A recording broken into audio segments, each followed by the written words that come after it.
For the first minute or so of today's conversation, and then I'm going to hand it off to Mr. Brooks himself to let him take us through an important conversation. Before we get started, I always like to do a sound check just to make sure I'm not talking to myself and that Warren won't be talking to himself. Can someone just type in the chat box and just say, yes, we can hear you? Good to go. And then we'll go ahead and get started. Perfect. First place. And a thumbs up from Linda. Thank you very much. All right. So, as I mentioned already, the presentation here is preparing for the worst, how to navigate survivorship. And we, of course, IWB, are based in Maryland. Our new location has actually just moved over to California, Maryland, so just up the street. And we are working with people all over the country, of course. And in what we do, today's presentation is meant to be informational.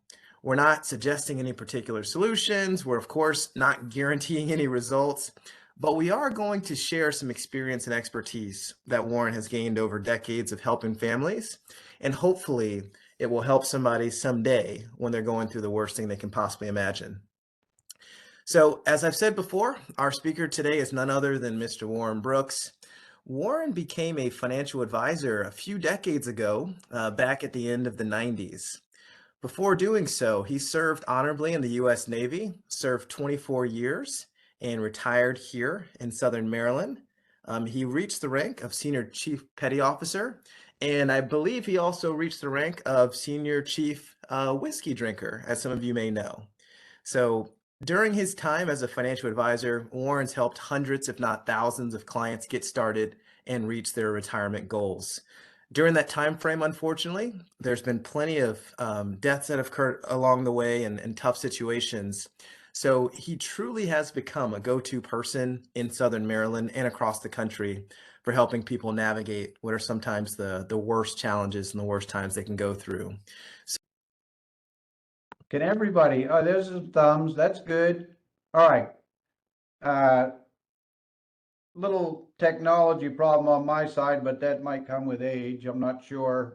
I know the on off button, that's about it. Well, good evening, everyone. My primary objective tonight with this probably short presentation is just to plant some seeds and maybe bring up some things you haven't thought about in preparing for that, what I call that tragedy, the loss of a loved one. So I'm going to go over a few topics. I got some questions that I'm going to answer. Some of the questions that we received had nothing to do with this topic, so we will answer those offline. Most of those were investments and portfolio management. But we'll call each person individually and answer those questions. These actions that I'm going to talk about, to me, they're critical. I've done several death claims during my 20 plus years, and I have yet to meet the family that's 100% ready for that tragedy. It just doesn't happen. I ask the questions over and over and over again about not only products that we manage, but products that you have outside of IWB. If you have insurance policies, if you have investments. The primary reason that I want to know is when that tragedy happens, I feel I have the hammer. I want to be the go-to person that goes after all these assets. And believe me, over 20 some years of doing this, there's no insurance company, there's no investment company that's going to knock on somebody's door and say, we owe you money. Somebody has to file the documents, initially get the documents, and file all the claims. It's just not going to happen. And that just happens to be the worst time of somebody else's life when they have to do all this work. So I'm going to start out and tell you, as far as I'm concerned, the most important thing that you can do is documenting all of your assets. You hear people say, well, I have a list at home, it's in a box. I haven't seen those lists. All of your accounts, every checking account, every savings account, every investment account, every life insurance policy, and the ones that a lot of people have a tendency to miss are the paid up insurance, the ones they're not making payments on anymore. I've run into life insurance that was bought 60 years ago by their parents. Couple $1,000 policy. Didn't have any idea because it's out of sight, they don't see it. But when I say document it, all of it as a team should be written down for each other. If not, we're not going to find everything. It's just not going to happen. And if you have investments that someone passes away and those aren't found within, I think it's a 3-year limit now, they go into that unclaimed pot of gold in the sky that nobody can get to. All the more reasons to know of all of these documents. Retirement plans, beneficiaries, previous employer plans. Here's a good case for you. In our area here in Southern Maryland, people change jobs every time a carrot's put out in front of them. They change employers. In the meantime, they're leaving old 401ks with previous employers. The worst part of that is, and again, too many scenarios, the spouse is unaware of those previous 401ks. So every opportunity, every change you have, I encourage you. You have multiple options. Yes, you can leave it there. 2, you can roll it to your new employer. Or 3, put it into an IRA. But my suggestion is don't leave money behind. Again, when I say out of sight, out of mind, nobody pays attention. And I've seen them at least 4 or 5 different employers within a matter of a few years. In most families, not all, but in most families, one individual takes the responsibility for paying the household bills. And is the most familiar with the checking accounts and the savings accounts.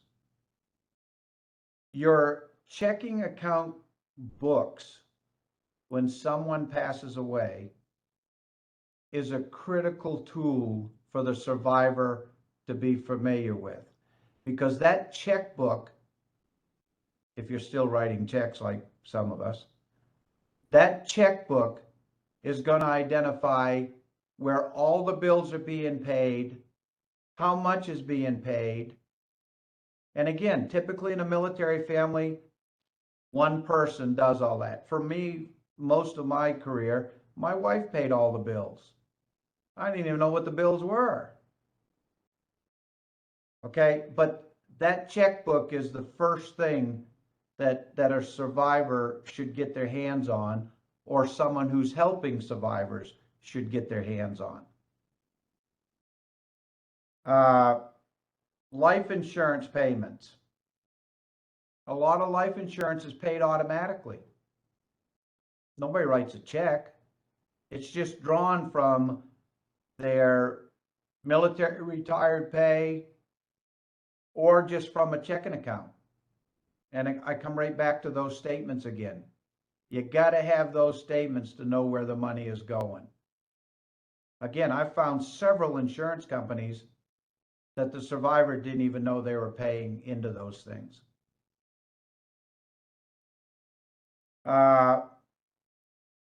Estate plan, I call this estate planning 101. And I'm sticking with the banking accounts again. If you have checking accounts and savings accounts and they're jointly owned, that's great. If they're not jointly owned, then you should have TOD, which stands for transfer on death, or POD, which stands for payable on death. That gives direction to that money after the owner passes away. Naturally, if they're jointly owned, it just goes to the joint owner. But when the second person passes, where's the money going? Again, if it's not TOD or POD or in a trust or something, then it's going through probate. And in the state of Maryland, that's 6 months, which opens the doors to all your creditors to come after your assets. So if you want to bypass probate, then get the TOD and POD on your banking accounts. And I'll tell you, if you really want to make it simple and you can't come up with a name for that POD or TOD, Warren has 2 R's in it. So just put my name on those accounts and I'll be good to go. Again, that's simple estate planning. So the next piece I'm going to walk right into, and again, I'm not going into great detail, folks. I'm just planting seeds to get you thinking. As far as wills and trusts are concerned, a standard package will include these documents: a medical power of attorney, a financial power of attorney. Now, this one's critical because if you have assets and you become incapacitated, you can't make decisions, you can't pay your bills, then you have to give that authorization to somebody else. That's that financial power of attorney. Hopefully everyone's familiar with a living will. And here's one that's probably new to everyone. It's called a pour-over will.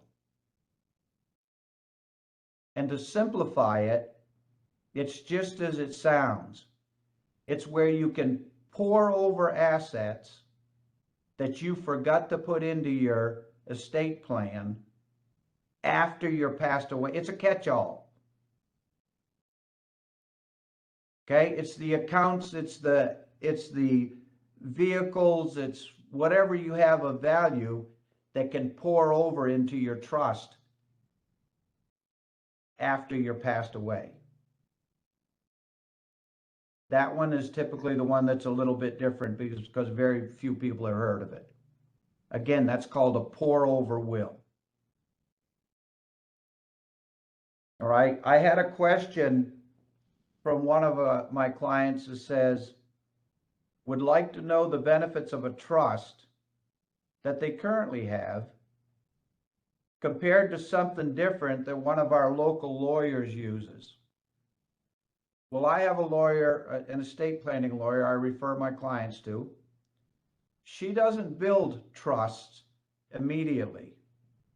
And her thought there is, and I'll tell you that I did this myself, that I've had a trust for a long time, and the average person doesn't fund their trust.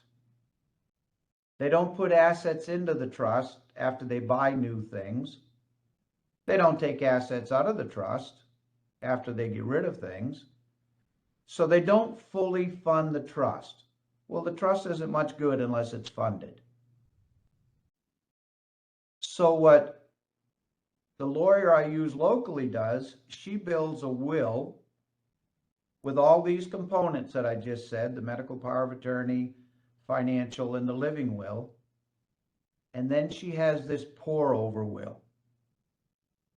The trust is actually established after the second person dies. Paid for by the estate, and then all these assets that never get into the will in the first place are poured over into the trust, which then prevents them from going through probate. That's the ultimate, as far as a trust is concerned. The reason that people do that is to prevent probate and for privacy. And there's tax reasons too, I know, but those are the two primary things.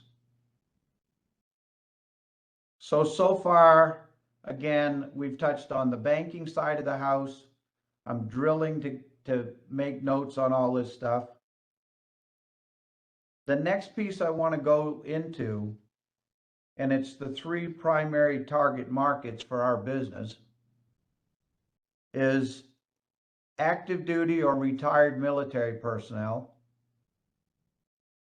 government personnel, and civilians that don't fall in those first two categories. I want to touch on just a few things that everybody should know where these documents are. Starting with the military personnel, the most important document that should be available to your heirs is your DD-214. Okay? Again, your DD-214. And you may have multiple copies of that because it changes every time you change commands or you re-enlist it.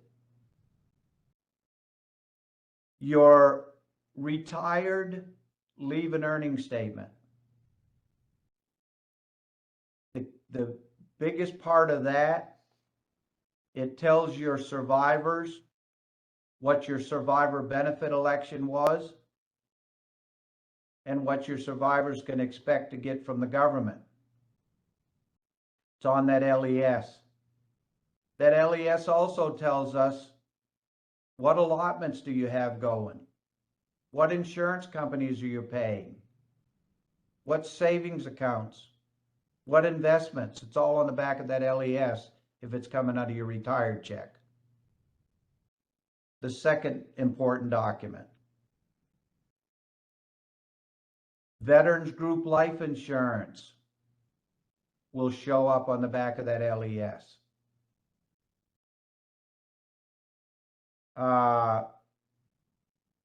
VA disability will be on that LES. You can see how important that document is. As far as the government personnel goes, every January, a retired federal employee gets an annual benefits brochure. It basically outlines all your benefits in retirement. That needs to be posted somewhere for survivors because it tells them the same data. Your survivor benefit election, your federal employees group life insurance. How much of it did you keep when you went into retirement? It's in that brochure.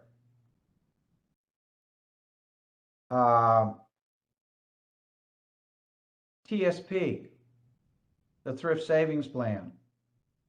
Did you annuitize it? Did you roll it to an IRA? Or is it still sitting in TSP? Again, typically the surviving spouse, or if you're not married, family members that are beneficiaries are oblivious to this stuff. We just don't know. And the last one, I'm going to go into the civilian sector. We talked a little bit about 401ks, IRAs, banking accounts we talked about, non-qualified savings accounts, joint accounts, and then commercial life insurance products. The great thing, and I'm going to put a plug in because I've done this so much, being a client of this company, we dig all this info. We're the ones that find this stuff to support the survivors.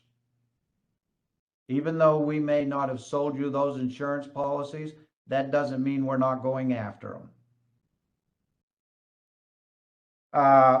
I talked a little bit ago, paid up life insurance. One of the options in the whole life world is to take a reduced paid up option, which means you're not paying anymore, but you still have coverage. How about funeral prepay arrangements?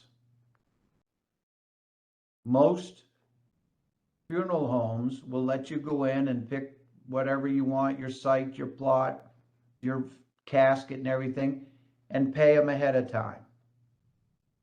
That really takes a major burden off a survivor, because I personally don't like to go to funeral homes for anything. And I definitely don't want to go and have to pick out all the things for my family members. So if you're into doing it ahead of time, consider that. The last one that I want to talk about is debts, outstanding debts.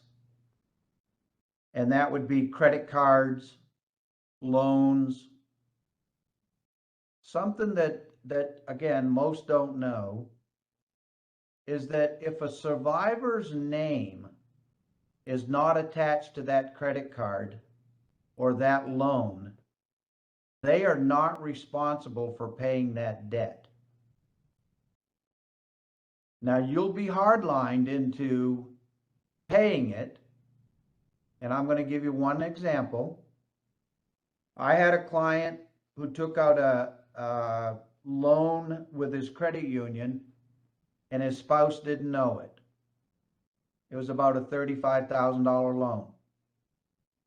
He passes away. The credit union comes after her. Her name is not on the loan. I told her, do not pay a penny on that loan, because as soon as you do, you just accepted responsibility. Now they're going to play hardball. They're going to take it to collection agents. Nobody likes to hear from a collection agent. And my suggestion was, don't cave in. The next thing you know, it's going to go to a lawyer, because it's a big amount. You don't cave in. Well, lo and behold, the final part of this was the letter she received from the lawyer started out, and the first line, it says, although we know you are not responsible for this debt. That was enough right there to tell you she didn't have to pay it. But everybody was playing hardball. So just know that on credit cards and loans, if the survivor's name is not on there, they're not responsible to pay that. That's why credit unions and banks have insurance to write off that debt. Okay, so far thrown a little bit, got some good info. I'm going to answer some of these questions real quick. And actually two people said the same thing, and this is a great idea for us at IWB. The question says, is there some type of checklist that can be provided to clients? And I think that's a great idea. I used to have one, I don't. I think we're going to create one in this company that we can actually pass out and cover a lot of these things that I just talked about. Two other folks asked the same question. What's the very first thing that should be done in the event of the death of a spouse? Okay, the first thing is to take care of the immediate needs. And it's not paying bills, because all of your mortgage companies, your credit card companies, they all know that this is the worst stage of your life, and they'll be lenient.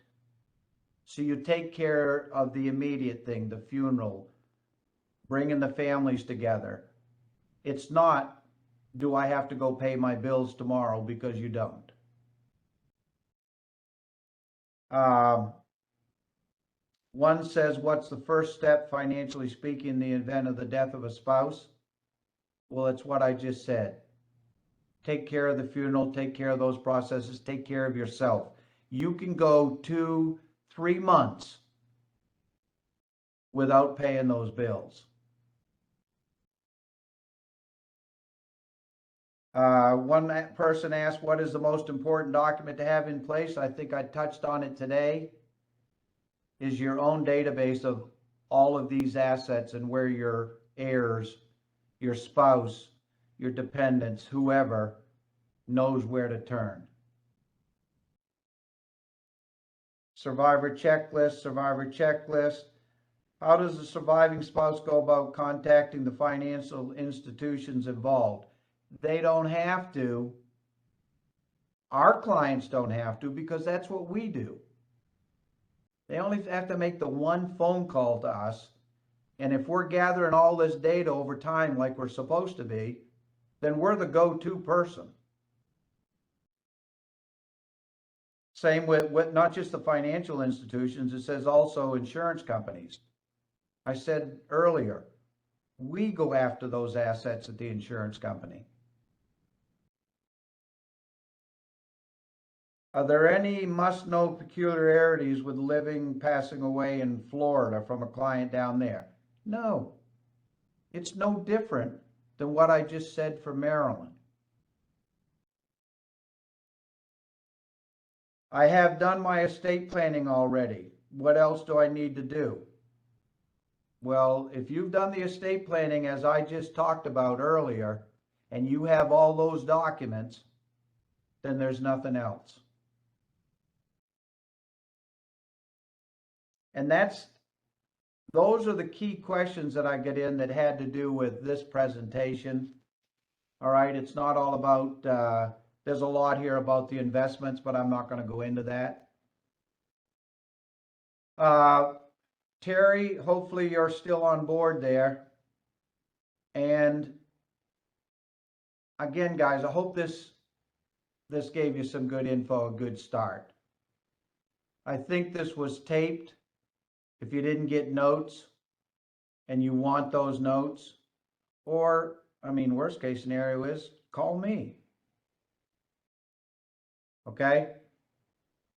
But that's all I got there, Mr. Parham. Hopefully this was good enough for you. Yeah, Warren. Well, thank you for taking the time. We appreciate it. And yes, this is definitely recorded. So if anybody does want the recording, just let us know. We'll send it to you as a YouTube link. The point about the survivorship checklist and having some resources, definitely something we're working on. And we're going to revamp and reproduce our website within the next few weeks. So we might even be able to hang a couple resources on our website for things such as this that are extremely important. So, Mr. Brooks, great job. We appreciate it as always. And everybody, thank you for taking the time. Whenever Warren's on, it's a much better experience because I talk about 5 times too much. So we know it's late. We know that you could be anywhere tonight, but we appreciate you being here with us. So enjoy the rest of your day.